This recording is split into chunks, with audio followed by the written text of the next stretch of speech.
నన్ను land mafia అంటున్నారు. కానీ నిజంగా ల్యాండ్ మాఫియా వాళ్ళ కంపెనీనే అని చెప్పడానికి సజీవ సాక్ష్యం ఇక్కడ చూడండి.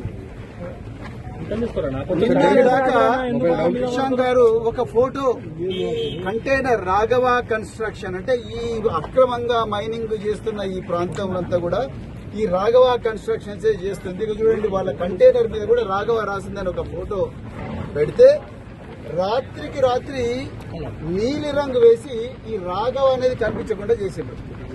చూడండి ఇప్పుడు ఆయన కృష్ణ గారు మొత్తం తుడుస్తున్నారు.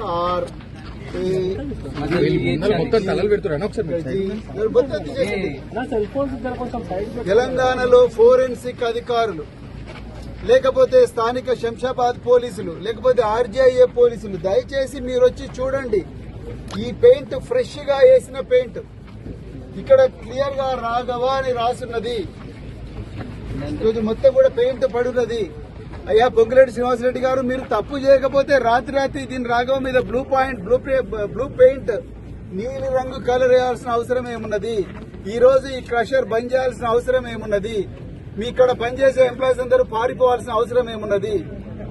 ముమ్మాటికి మీరు తప్పు చేసిండ్రు. తెలంగాణ ప్రజలారా, ఈ పొంగులేటి శ్రీనివాసరెడ్డి గారు ఖమ్మంలో ఏ విధంగా అయితే వేలాది మంది పేదల నివాసం ఉంటే చిన్న చిన్న ఇండ్లను కూలగొట్టి వాళ్ళను రోడ్డు మీద పడేసిన పొంగులేటి శ్రీనివాసరెడ్డి గారు ఇక్కడ ఘోరంగా దోపిడీ చేస్తా ఉన్నట్టు దానికి సజీవ సాక్ష్యమే ఈ కంటైనర్.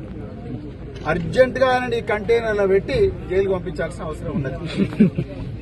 శ్రీనివాసరెడ్డి గారు మీకు ఏ మాత్రం కూడా నైతిక విలువలున్నా అర్జెంట్ గా మీరు రాజీనామా చెయ్యండి. లేకపోతే ఈ రాఘవ కన్స్ట్రక్షన్ అది కాదు, ఇది ప్రజలకు దారాదత్తం చేస్తుందని చెప్పండి. జై తెలంగాణ.